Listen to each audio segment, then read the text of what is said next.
जाते हैं। और अगली सीट है अतरी की सीट। अतरी से क्या कुछ जानकारी है? देखिए, अतरी गया की सीट है। बिल्कुल। और यहाँ भी हौच पौच है, यहाँ भी हौच पौच है। यहाँ अजय यादव आरजेडी के चुनाव जीते हुए हैं। ठीक है, ठीक है। और कहा जा रहा है कि फिर से उन्हें टिकट मिलेगा। ठीक है। अजय यादव के परिवार का इतिहास भी है। ठीक है। और अजय यादव ने हराया था मनोरमा देवी को 2020 में, जेडीयू की उम्मीदवार थी। ठीक है। तो मनोरमा देवी तो अब बेलागंज से विधायक हो गई उपचुनाव में। तो मनोरमा देवी बेलागंज नहीं छोड़ेंगी। तो इस बात की संभावना मुझे नहीं लगती है कि मनोरमा देवी को बेलागंज से चुनाव लड़ाया जाएगा और रॉकी यादव को अतरी से लड़ाया जाएगा। देखिए, जो जेडीयू की परंपरा रही है, जेडीयू में माँ बेटे पिता पुत्र दोनों को टिकट नहीं। हाँ, ठीक है ना। यह भले संभव है कि मनोरमा देवी अब राजनीति छोड़ दें और पुत्र रॉकी यादव को, क्योंकि अब राजनीति वही कर रहे हैं और बेलागंज को वही संभाल रहे हैं। और बेलागंज कितनी कठिन सीट है, बेलागंज को कितने दशक के बाद एनडीए ने ढहा और सुरेंद्र यादव का दुर्ग कैसे ढहा। हाँ, गढ़ था। तो इस गढ़ को फिर से प्राप्त करने का प्रयास करेंगे सुरेंद्र यादव। तो यह संभव है कि मनोरमा देवी न लड़े, रॉकी यादव ही बेलागंज चुनाव लड़े, बेलागंज चुनाव लड़े। और सुरेंद्र यादव के सामने बेलागंज में चुनौती रही कि जो मुसलमान छिटक गए, जिसके कारण हार हुई, जन स्वराज पार्टी के उम्मीदवार मोहम्मद अमजद की तरफ चले गए। तो अतरी में क्या है कि अतरी में अब तो एनडीए में वैकेंसी है। अतरी में एनडीए में वैकेंसी है, वैकेंसी हो गई। तो अतरी में जब एनडीए में वैकेंसी हो गई तो यह सीट किसको जाएगी? बड़ा सवाल है। यह सीट किसको जाएगी? क्या जेडीयू के पास ही रहेगी, या फिर बीजेपी के पास जाएगी, या फिर एलजेपीआर के पास जाएगी? यह बड़ा सवाल है।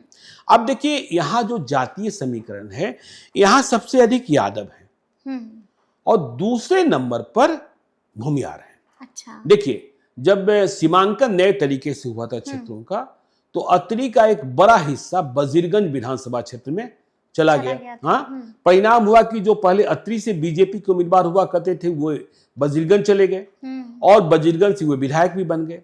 तो अब बजीरगंज और अतरी दोनों आप यह कह सकते हैं कि भाई है। ठीक है ना। हाँ। तो अब यह सवाल पैदा हो रहा है कि यह सीट किसके खाते में जाएगी और कहां कहां कौन उम्मीदवार है। तो देखिए, यादवों की संख्या कोई 58,000 यहां बता देगा, भूमियार 42,000 बता देगा, कोयली कुशवाहा डांगी 30,000 बता देगा, मांझी 25 से 30,000 बता देगा, ईबीसी 30,000 बता देगा, राजपूत 17,000 बता देगा, अधिक भी हो सकता है। 2020 में यह भी हुआ था कि जो अभय कुशवाहा, जो अभी आरजेडी से औरंगाबाद के सांसद बन गए, इनके भाई अजय कुशवाहा उपेंद्र कुशवाहा की पार्टी आरएलएसपी से चुनाव लड़ गए थे। ठीक है ना। तो अब देखिए क्या है कि जब हमने वहां ग्राउंड जीरो से बात की कि कौन कौन लोग, तो 2020 में क्या हुआ था, एक नामांकन के दरमियान बवाल हो गया था। अच्छा। शैलेंद्र कुमार एक उम्मीदवार, इतनी बड़ी संख्या में जाति से भूमियार अतरी के ही रहने वाले, गांव है नैली, थाना है महकार, और उपेंद्र मांझी जीतनराम मांझी के गांव के ही करीब के हैं। तो इतना बड़ा बवाल हो गया कि इनका नामांकन रद्द हो गया और फिर इन्हें जेल की यात्रा भी करनी पड़ी। अच्छा, जेल की यात्रा? हाँ, जेल की यात्रा भी करनी पड़ी। तो जब ये जेल से बाहर आए तब भी इन्होंने अतरी को छोड़ा नहीं। अच्छा। ठीक, अतरी में लगे रहे कि भाई 2020 न सही 2025। और अब ये बीजेपी में है, अब ये बीजेपी में लगे हुए हैं। लगे हुए हैं। हाँ, लगे हुए हैं। तो बीजेपी से दावेदारी कर रहे हैं, आरएसएस वाले पैरवी कर रहे हैं, ऐसी बात कही जाती है। अब देखिए, अब केवल शैलेंद्र कुमार नहीं है, अब भाई शैलेंद्र कुमार को चुनाव लड़ना है, 2025 लड़ेंगे। धर्मराज सिंह है, ये गया जिला के भाजपा के पूर्व अध्यक्ष रहे हैं, कनेक्शन शेरघाटी है, लेकिन ये भाई अतरी में इनके नाम की चर्चा हो रही है। अतरी के लोग कितना देखिए, पार्टी के लोग तो जानेंगे, शासन प्रशासन के लोग भी जानेंगे।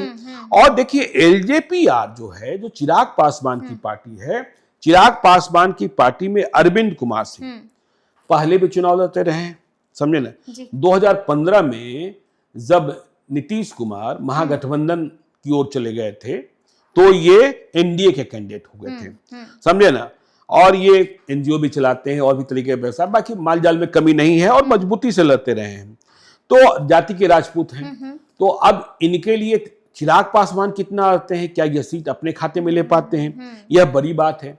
और देखिए, जेडीयू कह सकती है, इस बात का दावा कर सकती है कि भाई यह सीट तो हमारी बनती, हम ही सीट पर लड़ते आए हैं। तो कृष्णनंदन यादव है एक्स एमएलए। अच्छा। क्योंकि हमने आपको बताया कि 2020 में यहाँ 2 यादवों के बीच लड़ाई हुई, अजय यादव बनाम मनोरमा देवी। तो भाई आज जेडीयू की सोच यह रहती है कि उम्मीदवार यदि यादव हो और कुछ मत अपनी जाति का अपने प्रभाव से प्राप्त कर ले, फिर एनडीए का वोट जुड़ जाए तो जीत। हाँ, लेकिन 2020 में हुआ नहीं ऐसा। बिल्कुल बिल्कुल। हाँ। तो कृष्णनंदन यादव एक बार एमएलए भी रहे हैं, लेकिन बीच में ये निर्दलीय भी लड़ गए थे। अच्छा। ठीक है ना जी। तो ये सारी परिस्थिति बन रही है। जब निर्दलीय लड़े थे तो मात्र 9,603 मत आए थे। तो अत्री के बारे में हम और भी जानकारी प्राप्त कर रहे हैं, और जैसे ही जानकारी आएगी वो जानकारी आपको हम बताएंगे।